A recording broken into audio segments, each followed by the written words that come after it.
नमस्कार दोस्तों, मैं प्रिंस स्कोर मोड चैनल पर आपका हार्दिक स्वागत करता हूं। आज हम लोग करने वाले हैं प्रैक्टिस सेट 13। इसके पहले 12 प्रैक्टिस सेट्स ऑलरेडी अपलोड किए जा चुके हैं, लिंक डिस्क्रिप्शन में है, आप लोग जाकर वहां पे देख सकते हैं। चलिए हम लोग बढ़ते हैं क्वेश्चन नंबर 1 की तरफ। क्वेश्चन नंबर 1 कह रहा है 1809 ईस्वी की अमृतसर की संधि निम्न में से किस कारण से संपन्न हुई थी। देखिए, अमृतसर की संधि जो हुई थी 1809 ईस्वी में राजा रंजीत सिंह और अंग्रेजों के बीच में हुई थी। ठीक है, किसके बीच हुई? राजा रंजीत सिंह और अंग्रेजों के बीच में हुई थी। ये हुई क्यों थी तो इसकी थोड़ी सी कहानी है, आपको समझ लीजिएगा थोड़ा सा। अंग्रेजों तथा विरोधी सिख जो राज्य थे, इनके भय के कारण रंजीत सिंह ने 1809 ईस्वी में, उस समय हमारे गवर्नर जनरल हुआ करते थे लॉर्ड मिंटो। कौन? Lord Minto. तो उनका एक दूत था चार्ल्स मेटकॉफ, उससे अमृतसर की संधि कर ली। किसने? राजा रंजीत सिंह ने। इस संधि के तहत रंजीत सिंह को सतलज नदी के पूर्वी तट पर विस्तार को सीमित कर दिया गया। ये मान लीजिए सतलज नदी है, इधर आपका पूरब तट है और ये पश्चिमी तट है, तो पूर्वी तट को क्या किया गया? बंद कर दिया गया। इस तरह से मैप में देखिएगा तो इस तरह से नदी है और ये पूर्वी तट पे इनके फैलाव को सीमित कर दिया गया, क्योंकि क्या कहा गया कि इसके आगे आप नहीं बढ़ सकते हैं। ठीक है, और उत्तर में राज्य विस्तार की छूट मिली। इसके बाद रंजीत सिंह ने उत्तर पश्चिम की तरफ मुल्तान, कश्मीर तथा पेशावर पर अधिकार कर लिया। ठीक है, उत्तर पश्चिम तरफ कहाँ तक चले गए? तो मुल्तान, कश्मीर और पेशावर तक पे अधिकार कर लिए। बढ़ते हैं हम लोग ऑप्शंस की तरफ देखेंगे। तो पहला है प्रथम आंग्ल सिख युद्ध की समाप्ति। देखिए, प्रथम आंग्ल सिख युद्ध की जब बात करते हैं तो ये हुआ था हमारा 1845 से 46। ठीक है, 1845-46 में प्रथम आंग्ल सिख युद्ध हुआ था। और उपरोक्त सभी तो हो नहीं सकता है। चलिए हम लोग आगे बढ़ते हैं अगले क्वेश्चन की तरफ। उत्पादन के 4 कारक हैं। देखिए, उत्पादन के कारकों में इस तरह से 2 भागों में इनको विभाजित किया जाता है, एक प्राइमरी और एक सेकेंडरी। तो लोग दोनों को एक साथ दे ले तो उत्पादन के 4 कारक प्रमुख हो जाएंगे ये: भूमि, श्रम, पूंजी और संगठन। ये भूमि और श्रम जो है इनको प्राइमरी कैटेगरी में रखा जाता है कि उत्पादन के लिए भूमि भी जरूरी है और श्रम जरूरी है। साथ साथ आपके पास कैपिटल भी होना चाहिए। ठीक है, और यूनिटी होनी चाहिए, संगठन। जैसे व्यापारियों का यूनियन होता है, नेताओं का यूनियन है, इस तरह से किसानों का भी यूनियन होना चाहिए, या फिर जो भी मैन्युफैक्चरर हैं उनका एक संगठन होना चाहिए। उस संगठन में जैसे कोई उसको एक्सपोर्ट करेगा, कोई इम्पोर्ट करेगा, कोई अलग बाजार में ले जाएगा, कोई होलसेल में बेचेगा, इस तरह का एक यूनियन होना चाहिए। ठीक है, तब जाकर उत्पादन संभव हो पाता है। बढ़ते हैं हम लोग आगे। गिल्ट बाजार किससे संबंधित है? देखिए, गिल्ट बाजार जो होता है ना दोस्तों, वो होता है संबंधित सरकारी प्रतिभूतियों से, यानी गवर्नमेंट सिक्योरिटीज़ जो होती हैं, बॉन्ड वगैरह जो होता है, उससे संबंधित होता है गिल्ट बाजार। ठीक है, और सोना और चांदी का जो बाजार होता है वो होता है सराफा बाजार। सोना चांदी का बाजार क्या बोलाता है? सराफा बाजार। जहाँ पे सोना चांदी ज़्यादा बिकता होगा आप लोग सुनिएगा, सराफा बाजार कहा जाता है। और सरकारी प्रतिभूति जहाँ बिकता है उसको बोलते हैं गिल्ड एज बाजार। ठीक है, बढ़ते हैं अगले क्वेश्चन की तरफ। अच्छा, देखिए, मुद्रा संकुचन के बारे में मैंने अपने पिछले वीडियो में बात की थी, तो आप लोग हमें कमेंट करके बताएंगे कि मुद्रा संकुचन होता क्या है। यहाँ पे क्वेश्चन पूछा है कि मुद्रा संकुचन का कारण क्या होता है। तो मुद्रा संकुचन का दोस्तों कारण होता है मुख्य कि मुद्रा की पूर्ति की तुलना में माल व सेवाओं की पूर्ति में कमी हो जाती है। मतलब जितनी मुद्रा बाजार में आ रही है उसके कंपैरिजन में जो भी सर्विसेज हैं या फिर जो भी गुड्स हैं उनकी पूर्ति में कमी हो जाती है। जैसे मान लीजिए हमारे पास 20 रुपया है और 5 रुपया बिस्कुट करके हम 4 बिस्कुट खरीद सकते हैं। 5 रुपये वाला बिस्कुट 4 खरीद सकते हैं, लेकिन बाजार में क्या हो जाएगा कि 3 ही बिस्कुट उपलब्ध है, 3 ही बिस्कुट उपलब्ध है। तो इस तरह के संकट कब आता है? तो मुद्रा संकुचन होता है। तो ठीक है, मुद्रा संकुचन के कारण इस तरह की स्थिति उत्पन्न हो जाती है। चलिए हम लोग बढ़ते हैं अगले क्वेश्चन की तरफ। निम्नलिखित में से कौन सा राज्यसभा की एकांतिक शक्ति के अंतर्गत आता है? देखिए, राज्यसभा के एकांतिक शक्ति कहें, उसकी कुछ स्पेशल शक्तियां हैं, उनके अंतर्गत आता है आपका कि नई अखिल भारतीय सेवाओं का सृजन। अच्छा, नई अखिल भारतीय सेवाओं का सृजन कहने का मतलब, देखिए, अखिल भारतीय सेवाएं इंडिया में 3 हैं। कौन कौन? आईएएस, आईपीएस, और साल 1966 में दोस्तों एक और अखिल भारतीय सेवा बनाई गई, उसका नाम दिया गया आईएफएस, इंडियन फॉरेस्ट सर्विस, भारतीय वन सेवा। तो ये तीनों सेवाएं आपस में मिलाकर क्या कही जाती हैं? अखिल भारतीय सेवा। ठीक है, तो ये जो आईएफएस का सृजन हुआ, मतलब नई सृजन हुई इसकी, तो इसका श्रेय किसको जाता है? तो ये राज्यसभा को जाता है। ये राज्यसभा की एकांतिक शक्ति है कि वो इस तरह की कोई नई अखिल भारतीय सेवा को मतलब सृजन करना हो तो उसके लिए काम करती है। ठीक है, बढ़ते हैं अगले क्वेश्चन की तरफ हम लोग। निम्नलिखित युग्मों में से कौन सा एक सही सुमेलित नहीं है? देखिए सही सुमेलित नहीं है, उसको हमें छांटना है। तो सिंदरी जो है आपके धनबाद में पड़ता है, यहाँ पर उर्वरक का कारखाना है। मथुरा तेल रिफाइनरी है, इसी से जो गंदा धुआं निकलता है, तो यूपी में ऐसा आरोप लगाया जा रहा है कि इसी के धुएं से, आरोप क्या लगाया जा रहा है, सही बात है, इसी के धुएं से ताजमहल जो है वो मतलब पीला पड़ते जा रहा है। ठीक है, अम्ल वर्षा हो रही है, इसी के धुएं के कारण वहाँ पे और अधिक मतलब प्रभाव पड़ रहा है। सलेम जो है दोस्तों ये तमिलनाडु में पड़ेगा, यहाँ पे जूट उद्योग नहीं है। ठीक है, यहाँ पे आयरन एंड स्टील उद्योग है, आयरन एंड स्टील है। और चितरंजन की बात करें, विद्युत रेल इंजन है। ये चितरंजन जो है ये झारखंड और पश्चिम बंगाल के बॉर्डर पे पड़ता है, बहुत सारे लोग वहाँ के होंगे, उनको पता होगा। बढ़ते हैं अगले क्वेश्चन की तरफ। स्थलाकृत अंश चित्र या शीट्स प्रकाशित करने की जिम्मेवारी निम्न में से किस संगठन को है? यानी कि थीमेटिकल जो मैप होता है, थीमेटिकल मैप कहने का मतलब देखिए हर एक चीज़ को दर्शाते हुए यदि अलग अलग कोई मैप बनाया जाता है, जैसे रेलवे लाइन कितनी है, बाकी केवल इंडिया के नक्शे में यदि रेलवे लाइंस को इस तरह से करके दिखा दिया गया कि यहाँ से एक रेलवे लाइन फिर ऐसे है, फिर ऐसे जा रहा है, ऐसे जा रहा है, तो इस तरह के मैप्स को कहेंगे थीमेटिकल मैप। मतलब किसी खास पर्पज से यदि कोई मैप बनाया गया, मतलब जनरल जानकारी के नहीं, किसी खास जानकारी के लिए यदि कोई मैप है तो उसको बोलते हैं हम लोग थीमेटिकल मैप। वही पूछा जाएगा कि थीमेटिकल मैप शीट्स बनाने की जिम्मेवारी किसके पास है? तो चूंकि वो जिम्मेवारी है भारतीय सर्वेक्षण के पास। ठीक है, किसके पास है दोस्तों? भारतीय सर्वेक्षण यानी कि सर्वे ऑफ इंडिया के पास। अच्छा, सर्वे ऑफ इंडिया का हेडक्वार्टर जो है वो देहरादून में पड़ता है। कहाँ पे पड़ता है? देहरादून में। और ये सर्वे ऑफ इंडिया जो है ये किस मिनिस्ट्री के अंदर आता है? ये बार बार क्वेश्चन पूछाता है, तो ये साइंस एंड टेक मिनिस्ट्री के अंदर आता है। एक चीज़ हमें माफ़ कीजिएगा, मैंने एक पिछले कभी वीडियो में बता दिया था कि ये डीआरडीओ का अंदर, सॉरी डिफेंस मिनिस्ट्री के अंदर आता है, वो गलत है। ठीक है, सॉरी उसके लिए बोलता हूँ। ये किसके अंदर आता है? तो साइंस एंड टेक डिपार्टमेंट के अंदर आता है। हम लोग एक एक करके ऑप्शंस को देखेंगे। भारतीय भूवैज्ञानिक सर्वेक्षण, भारतीय भूवैज्ञानिक सर्वेक्षण को हम लोग बोलते हैं जियोलॉजिकल सर्वे ऑफ इंडिया। क्या बोलते हैं? Geological survey of India. इसका हेडक्वार्टर आपका कोलकाता में मिलेगा। जियोलॉजिकल सर्वे ऑफ इंडिया का कोलकाता में हेडक्वार्टर मिलेगा। और ये आता है खान मंत्रालय, माइंस मंत्रालय के अंतर्गत। ठीक है, आप हमें कमेंट करके बताएं कि इंडिया में माइंस मिनिस्ट्री किसके पास है। अगले ऑप्शंस को देखते हैं। राष्ट्रीय मानचित्रावली एवं विषयानुसार मानचित्रण संगठन, ठीक है, इसको हम लोग बोलते हैं national atlas and thematical mapping organisation. National atlas and thematical mapping organisation, ये भी आता है हमारा साइंस एंड टेक डिपार्टमेंट के अंदर, यानी साइंस एंड टेक मिनिस्ट्री के अंदर। इसका भी हेडक्वार्टर कोलकाता में है। और भारतीय मौसम विज्ञान विभाग की बात करें दोस्तों, तो ये पड़ता है हमारा इंडियन मेट्रोलॉजिकल डिपार्टमेंट, इसका हेडक्वार्टर दिल्ली में पड़ता है। ठीक है, ये अर्थ साइंसेज मिनिस्ट्री के अंदर आता है। आप हमें कमेंट करके बताएंगे कि अर्थ साइंसेज मिनिस्ट्री जो है वो कौन से नेता जो हैं वो इसके मिनिस्टर हैं। बढ़ते हैं अगले क्वेश्चन की तरफ हम लोग। किस खेल में फ्री थ्रो दिया जाता है? देखिए ये स्टैटिक क्वेश्चन है। स्टैटिक सीरीज मैं कुछ दिनों बाद शुरू करूंगा, उसमें केवल स्टैटिक के क्वेश्चंस होंगे, ये सेट नहीं रहेगा। सेट खत्म होने के बाद स्टैटिक शुरू होगा। तो ये पूछा जा रहा है कि फ्री थ्रो किस में दिया जाता है? तो दोस्तों फ्री थ्रो बास्केटबॉल में दिया जाता है। फ्री थ्रो किस में दिया जाता है? बास्केटबॉल में दिया जाता है। अक्सर क्रिकेट से क्वेश्चन आता है गूगली शब्द किससे संबंधित है? तो गूगली शब्द जो होता है क्रिकेट से संबंधित है। बैडमिंटन और वॉलीबॉल से संबंधित मुझे दो दो शब्द आप लोग कमेंट करके बताएंगे।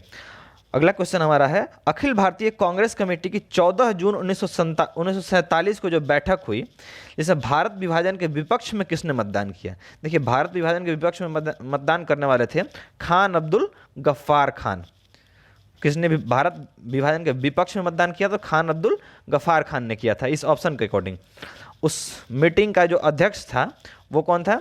तो डॉक्टर राजेंद्र प्रसाद। उस मीटिंग अध्यक्ष कौन हुए थे? डॉक्टर राजेंद्र प्रसाद। वही हमारे इंडिया के प्रथम राष्ट्रपति चुने गए थे। ठीक है, आगे बढ़ते हैं। भारत के स्वतंत्रता संग्राम के संदर्भ में निम्न घटनाओं पर विचार कीजिए। तो इसमें हमें पता करना है कि इनका क्रम क्या रहा है। कौन सी स्वतंत्रता संग्राम का जो घटना है वो पहले हुई है और कौन सी बाद में हुई है। तो चलिए हम लोग एक करके समझते हैं। पहला आता है हमारा मेरठ षड्यंत्र केस। दोस्तों मेरठ षड्यंत्र केस जो है वो 1929 में, एक एक करके ध्यान रखिएगा डेट को, 1929 में सरकार ने 32 ऐसे व्यक्तियों को गिरफ्तार किया जिसमें क्रांतिकारी, राजनीति व ट्रेड यूनियन से जुड़े एवं 3 अंग्रेज कम्युनिस्ट भी शामिल थे। केवल इंडियन ही नहीं, अंग्रेजों को भी इसमें शामिल किया गया और इनको गिरफ्तार कर लिया गया था। पर मेरठ षड्यंत्र के तहत 35 वर्ष तक मुकदमा चला, 35 वर्ष तक मुकदमा चला अभियुक्तों की तरफ से जवाहरलाल नेहरू, कैलाशनाथ काटजू एवं डॉक्टर अंसारी आदि ने पैरवी की थी। दोस्तों 35 नहीं, 3.5 साल तक मुकदमा ये चला था लगभग, ठीक है, 3.5 साल ये मुकदमा चला। और इनके अभियुक्तों की तरफ से केस कौन लड़ रहा था? जवाहरलाल नेहरू, कैलाशनाथ काटजू और डॉक्टर अंसारी, ये लोग मध्यस्थ की भूमिका निभा रहे थे। बात करते हैं हम लोग गांधी इरविन समझौता। ये क्या है? बहुत ही इंपॉर्टेंट है। इसके लिए गांधी जी को आज बहुत सारे ऐसे लोग हैं अनपढ़ जाहिल जो गाली देते हैं, इसको थोड़ा सा आप लोग समझेंगे, बहुत ही इंपॉर्टेंट है कि गांधी इरविन समझौता में क्या हुआ था। तो इसके तहत गांधी जी 3 क्रांतिकारियों, कौन कौन? भगत सिंह, राजगुरु और सुखदेव की फांसी नहीं रुकवा सके थे। ये समझौता हुआ था, लेकिन गांधी जी से एक भूल हो गई थी। भूल क्या हुई थी? वो अपने हिसाब से ठीक थे, लेकिन अंग्रेज चाहते ही थे कि फांसी दे और उन्होंने फांसी दे दिया। इसे दिल्ली समझौता भी कहा जाता है। ये गांधी इरविन समझौता जो है, इसको क्या कहता है? दिल्ली समझौता भी कहा जाता है। इसमें तेज बहादुर सप्रू और M.R. जयकर ने मध्यस्थता की थी। वो गांधी जी को जाकर उससे मिलाए थे। इसमें गांधी जी की 11 सूत्री मांग थी, मतलब 11 मांगे गांधी जी ने इरविन से की थी। बहुत सारी मांगें तो मैं यहाँ पे नहीं बताऊंगा, लेकिन उनमें से एक मांग यह भी थी, गांधी जी ने कहा था कि सभी राजनीतिक बंदियों को छोड़ दिया जाए। क्या बोले थे गांधी जी? कि सभी राजनीतिक बंदियों को छोड़ दिया जाए। तो उन्होंने सोचा कि इसमें हमारे भगत सिंह, राजगुरु, सुखदेव सब कुछ बच जाएंगे, क्योंकि ये राजनीतिक कैदी हैं। लेकिन ब्रिटिश गवर्नमेंट जो थी वो इनको राजनीतिक कैदी न मानकर इनको आतंकवादी की तरह ट्रीट कर रही थी, इसलिए उनको उन्होंने रिहा नहीं किया। और जिस दिन मतलब भगत सिंह की फांसी होनी थी, उससे एक दिन पहले ही उनको फांसी दे दी गई, ताकि बवाल खड़ा ना हो। आप लोग कमेंट करके बताएंगे कि भगत सिंह को फांसी कब दी गई और इसके लिए मतलब फैसला किस दिन दिया गया और फांसी किस दिन दी गई, ये दोनों आप हमें कमेंट करके बताएंगे। और बात करते हैं मैकडोनाल्ड का सांप्रदायिक पुरस्कार जो था, इसके बारे में आप जान लें। सांप्रदायिक पुरस्कार, इसको हम लोग इंग्लिश में बोलते हैं कम्युनल अवार्ड। ये हुआ था 16 अगस्त 1932 को, ठीक है। इसमें मैकडोनाल्ड जो था उसके द्वारा पृथक प्रतिनिधि का मतलब अलग अलग जाति के लिए अलग अलग प्रतिनिधि खड़ा होंगे, इस चीज़ का विचार उसने दिया था मैकडोनाल्ड ने। इसी का अध्यक्ष मतलब इसी के कार्यकाल में प्रथम, द्वितीय और तृतीय गोलमेज सम्मेलन हुआ था 1930, 1931 और 1932 में। 3 गोलमेज सम्मेलन हुए, जिसमें केवल दूसरे गोलमेज सम्मेलन में गांधी जी गए थे, ठीक है। और पहले में कांग्रेस से कौन गया था या नहीं गया था, आप हमें कमेंट करके बताएंगे। दूसरे गोलमेज में केवल गांधी जी गए थे, बाकी किसी में नहीं गए थे। तो अब हमें सजाना था इसको लाइन से। तो ये हो गया हमारा 1929, गांधी इरविन समझौता हमारा हो गया दोस्तों 1931, और मैकडोनाल्ड का सांप्रदायिक पुरस्कार जो था 1932। तो लाइन से हम सजाएंगे तो ये 1, 2 और 3, देखिए 1, 2, 3 किसमें है? ए में, यही सही हो जाएगा। बढ़ते हैं आगे। सार्वजनिक क्षेत्र में क्षेत्राधार पर सर्वाधिक रोजगार देने वाले क्षेत्र कौन से हैं? ठीक है, सर्वाधिक रोजगार देने वाले क्षेत्र सार्वजनिक क्षेत्र में देखे जाएं तो वो होते हैं हमारे ये वित्त, बीमा और वास्तविक संपत्ति। ये आंसर गलत है, बी नहीं होगा, इसका आंसर सी होगा, ठीक है, ध्यान दीजिएगा। इसको बोलते हैं हम लोग फाइनेंस सेक्टर, इंश्योरेंस सेक्टर और रियल एस्टेट। ये सार्वजनिक क्षेत्र में ज़्यादा रोजगार देते हैं। आगे बढ़ते हैं हम लोग।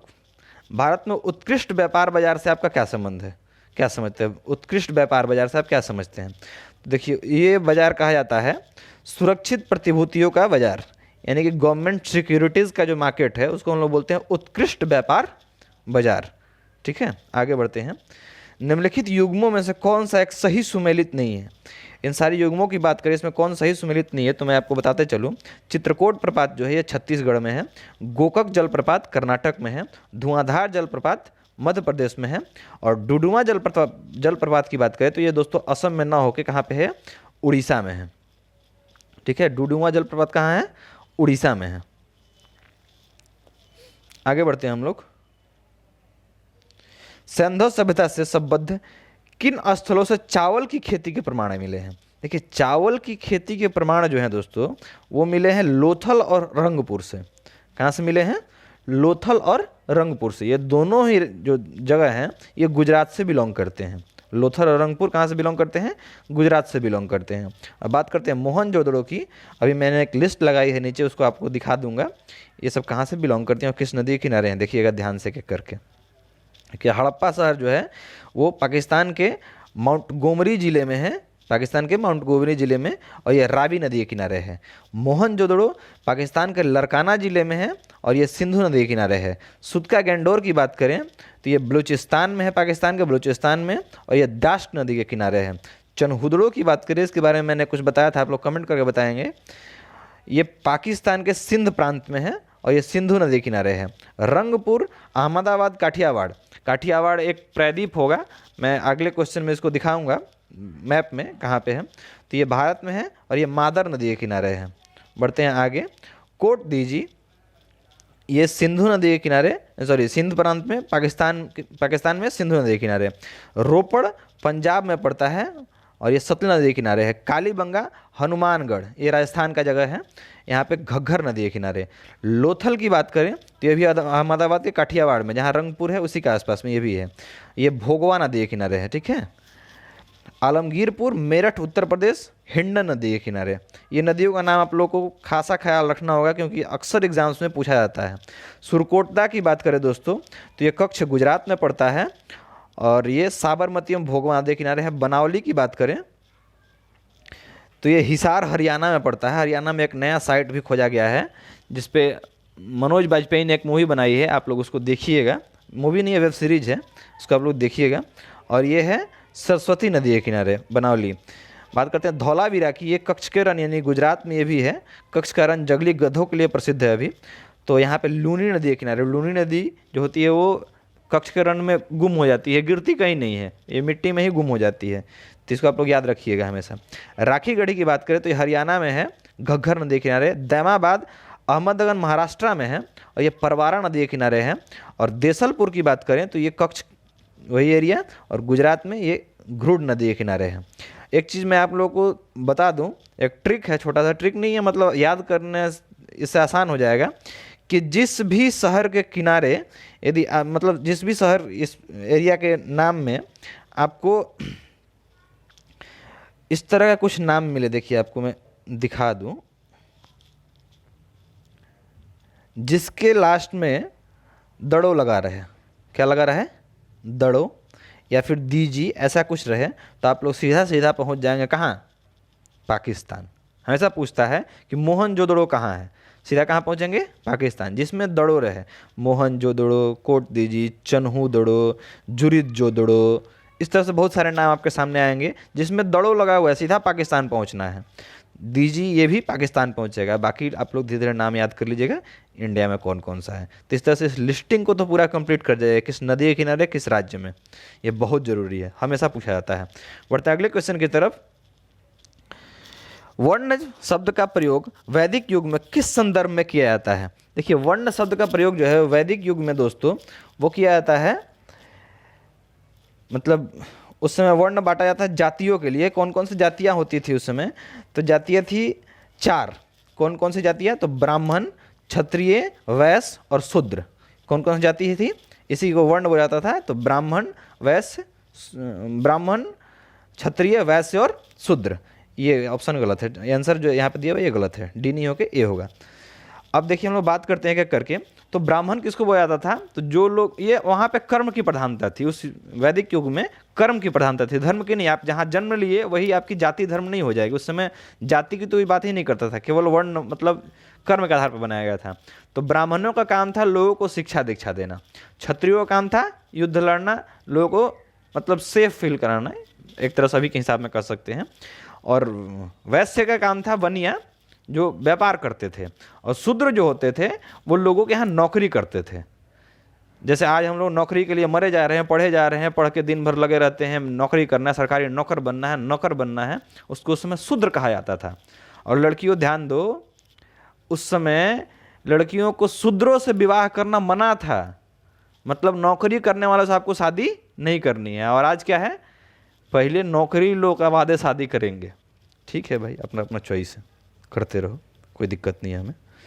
तो उस समय उसको हीन माना जाता था, जो लोग नौकरी करते थे उसको हीन माना जाता कि यार ये शूद्र है, नौकरी कर रहा है, क्योंकि उस समय कर्म के आधार पर ही जाति थी। तो ये 4 जातियों में इस तरह से समूह बटा हुआ था। बढ़ते हैं आगे।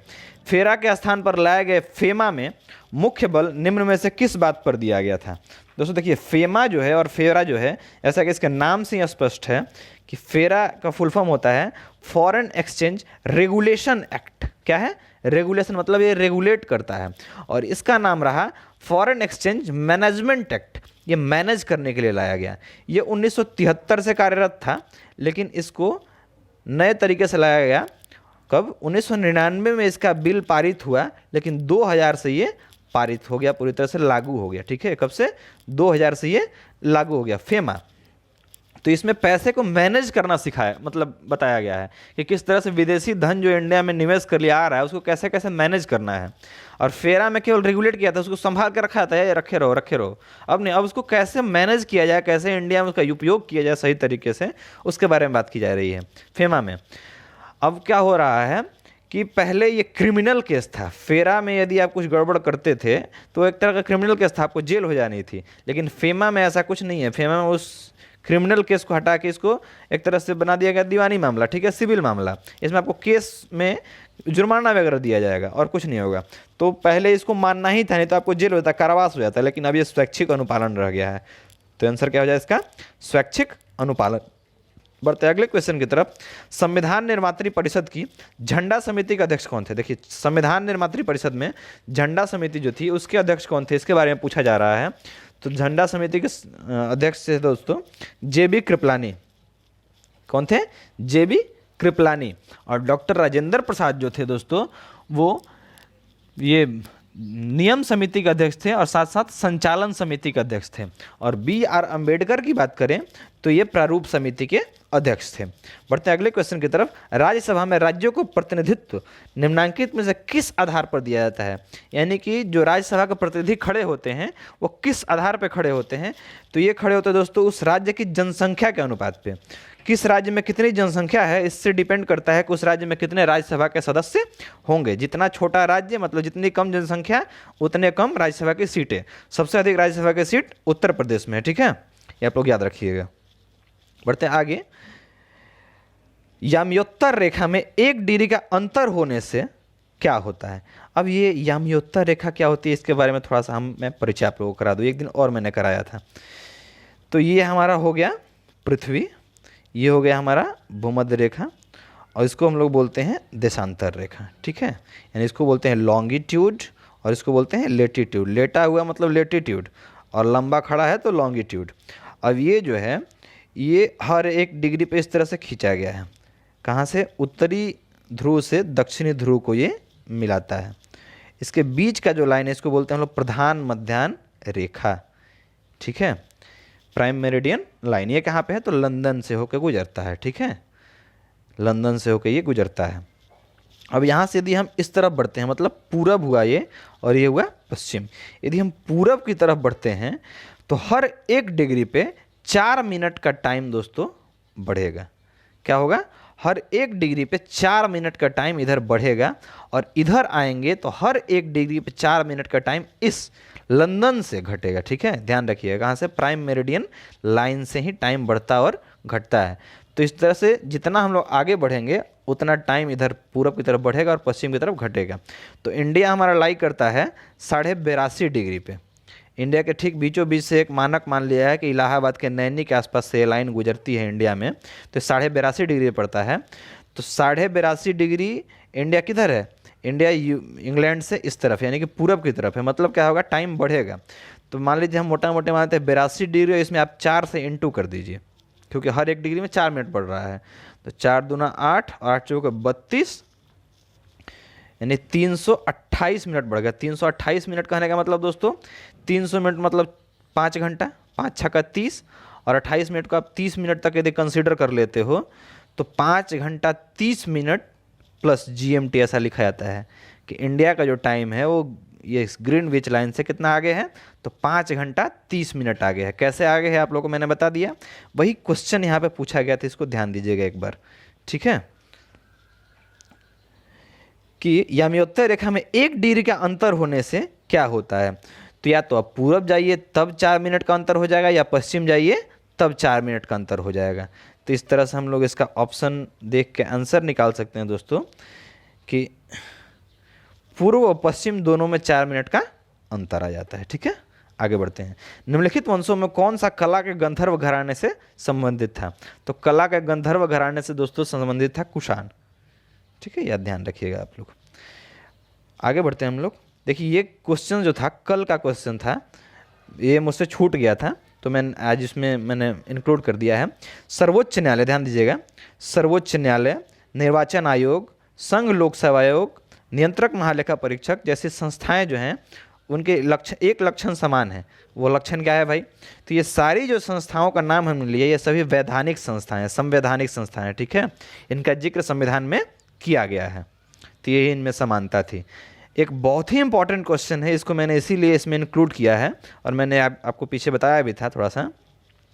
निम्नलिखित युग्मों में से कौन सा एक सही सुमेलित है? हम लोग इस क्वेश्चन पे नहीं जाएंगे, अभी आपको बता दें ये क्वेश्चन मैंने इंक्लूड किया बस आपको मैप में सही जानकारी देने के लिए। ये सारे कहाँ हैं, यानी मालवा का पठार कहाँ है, बघेलखंड कहाँ है, काठियावाड़ कहाँ है और दंडकारण्य कहाँ है, मैं इसको अभी आपको मैप में दिखाता हूँ। देखिए कितना अच्छा लगेगा आपको देख के। देखिए दोस्तों, ये हो गया हमारा मालवा का पठार। ये क्या है?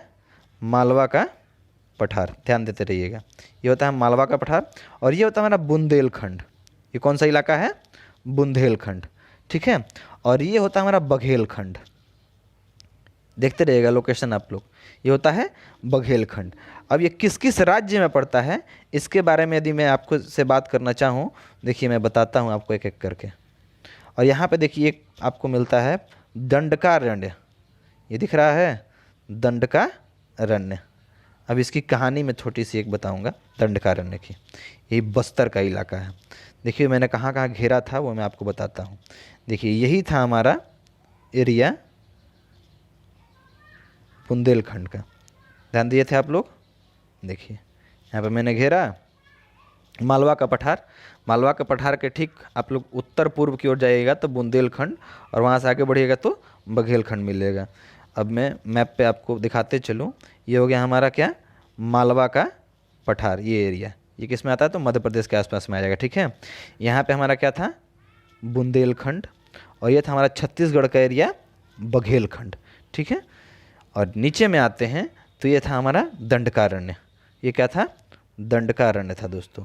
इस दंडकारण्य की कहानी आप लोग सुनिएगा तो दंग रह जाइएगा। दंडकारण्य क्या है, मैं थोड़ा सा इसको जूम आउट करूं फिर आपको दिखाता हूं। देखिए ये इलाका है हमारा दंतेवाड़ा, जहां अक्सर आप लोग सुनिएगा कि नक्सली हमला हो गया। ये हमारा जगदलपुर, ये हमारा बीजापुर, ये हमारा सुकमा। ठीक है, ये सारे इलाकों में अक्सर आप सुनिएगा कि यहाँ पर नक्सली हमला हो गया और इतने जवान हमारे शहीद हो गए। अभी 10 दिनों पहले की खबर है, 10-15 दिन पहले हमारे 22 जवान शहीद हुए थे। कहाँ पे?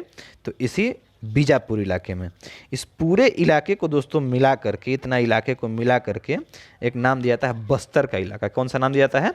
बस्तर का इलाका। तो इसी एरिया में अक्सर नक्सली हमला होने का कारण क्या है? तो दोस्तों होता क्या है कि यदि आप जनरल समझिए, यदि आपके घर में सोना निकल गया तो वो सरकार का, पेट्रोल निकल गया सरकार का, कोई प्रमाण निकल गया मतलब पहले का पुराना, वो सरकार का। लेकिन उसी घर में बंदूक निकल जाए आपका, शराब निकल जाए आपका, लाश निकल जाए आपका। अरे भाई ऐसा कैसे हो जाता है? ये सोना था, पेट्रोल था, चांदी था, तो ये सब आपका, अब बंदूक निकल गया, लाश निकल गया तो ये सब हमारा। इसी चक्कर में यहाँ पे मार होता है। यहाँ पे है बहुत सारा खान, बहुत सारे खनिज संपदा है यहाँ पे।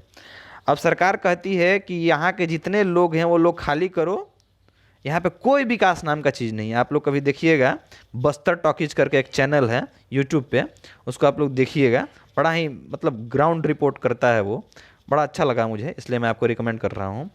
उसमें दिखाया गया है कैसे वहाँ का जनजीवन प्रभावित है इन सब कारणों से। ना शिक्षा मिल पा रही है, ना स्वास्थ्य है, कुछ नहीं है दोस्तों वहाँ पे।